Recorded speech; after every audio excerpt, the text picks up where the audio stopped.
Où donc sont les fausses communes des disparus des événements du 28 septembre 2009 en Guinée pendant la manifestation de l'opposition?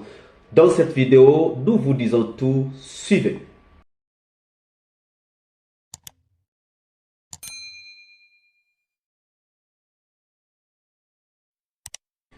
Bonjour, bonsoir, cela dépend de l'heure à laquelle vous regardez cette vidéo. Bienvenue si vous nous découvrez pour une première fois.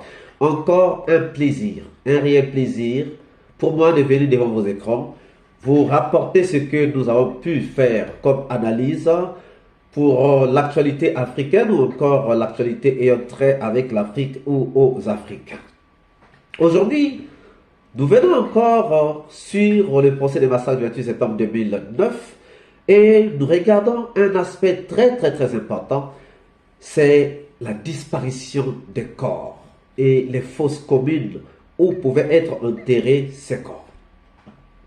D'abord, il faut s'assurer de la véracité ou de l'existence des fosses communes.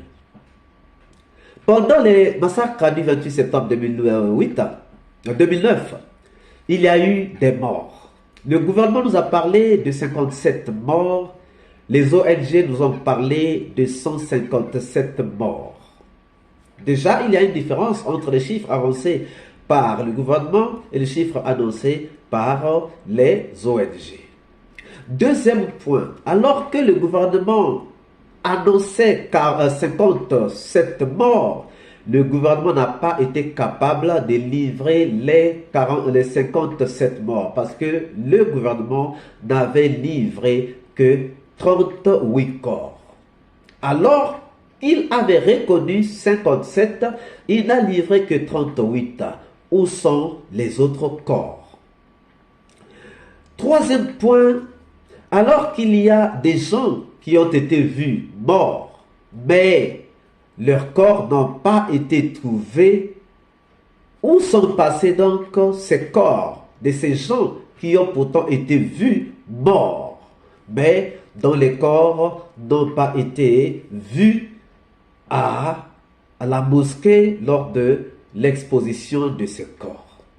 Nous savons aussi qu'il y a eu des camions qui ont été aperçus, des camions bâchés où il y avait des corps. Et nous pouvons encore nous interroger sur beaucoup d'autres questions.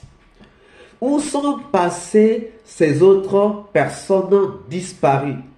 Où sont passés les autres corps qui n'ont pas été retrouvés lors de l'exposition à la mosquée?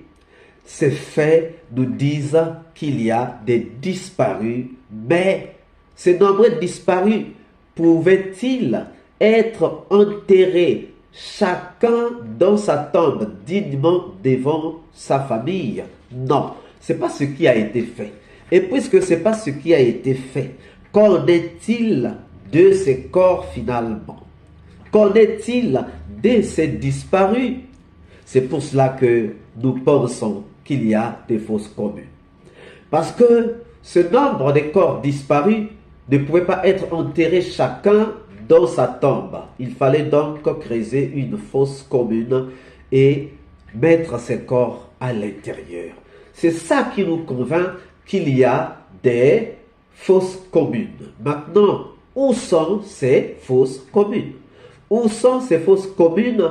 Où sont enterrés nos frères et sœurs? Où sont ces fosses communes où ont été enterrés des citoyens tués sauvagement?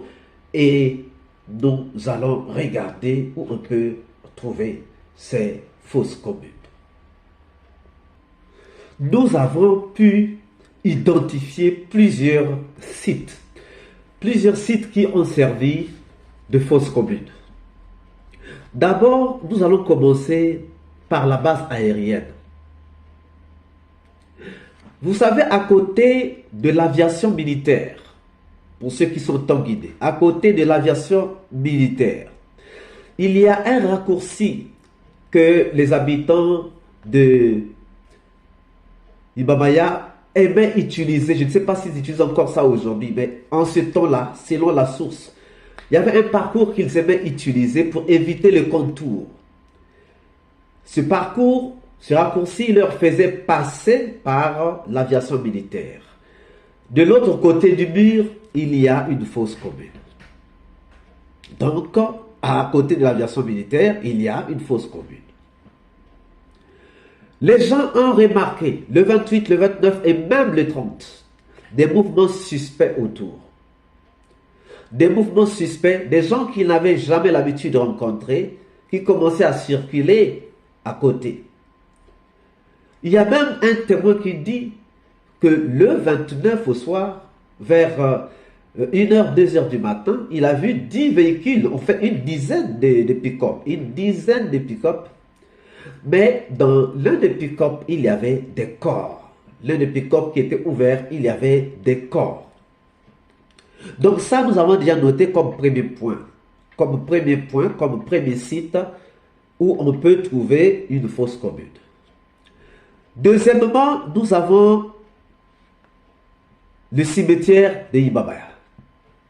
Dans ce cimetière-là, prochainement dans la partie 2 de cette vidéo, où on mettra en fait la géolocalisation comme on nous a envoyé. Donc, le cimetière de Ibabaya. Le troisième site, c'est Kozaraï. Le quatrième site, c'est Afia. Le cinquième site, c'est Abdalaï 1. Le sixième site, c'est le camp Alfayaya. Là aussi, il y a des fosses communes. Le septième site, c'est le rond-point de la tannerie. Vous vous souviendrez, je m'arrête d'abord un peu. Vous vous souviendrez, en fait, d'une vidéo qu'on avait faite sur le magicien indien. Le magicien indien du Danis. Le magicien indien avait dit qu'il fallait du sang. Mais le sang là, on devait le verser où? Dans des ronds-points, dans des endroits publics. Et donc, on se dit finalement, lorsqu'ils ont pu tuer les gens, ils se sont dit, ben, ils pouvaient faire ce sacrifice que le magicien indien leur avait demandé. Donc, le rond-point de la tannerie. Nous avons aussi le mont Kakulima. Au mont Kakulima aussi, il y a une fosse commune. Et il y a aussi, n'oubliez pas, la maison de Lansana Conté. La maison de Lansana Conté. Là aussi, il y a une fosse commune. Donc, chers amis, vous vous rendrez compte que des sites existent. Ces sites existent. Il ne suffit que d'aller faire des investigations. Nous avons donné 8 sites. Sur les 8 sites, ça c'est là où on a enterré. On ne parle pas des gens qui ont été jetés dans l'eau, qui ont été jetés dans la mer. Non, on parle ici des sites où on a enterré, que ce soit 2, 3, 4, 5, 6 corps.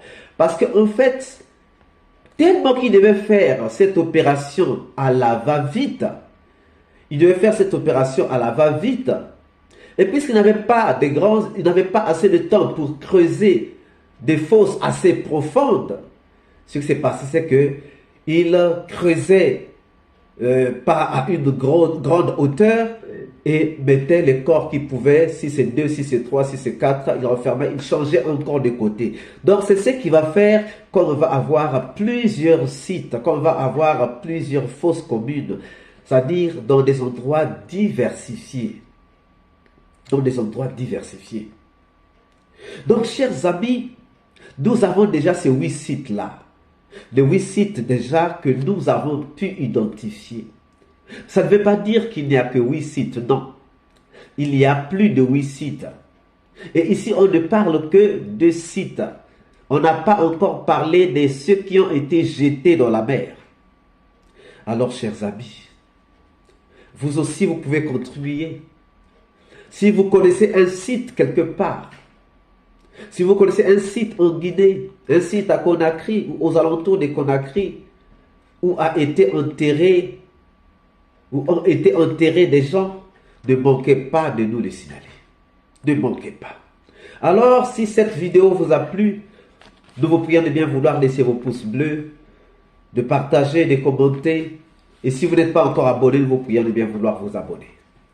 Aussi, pour ceux qui veulent rejoindre notre groupe WhatsApp, le lien se trouve en haut. Sinon, vous envoyez un message au numéro qui se trouve en haut et nous ferons le plaisir de bien vouloir vous intégrer.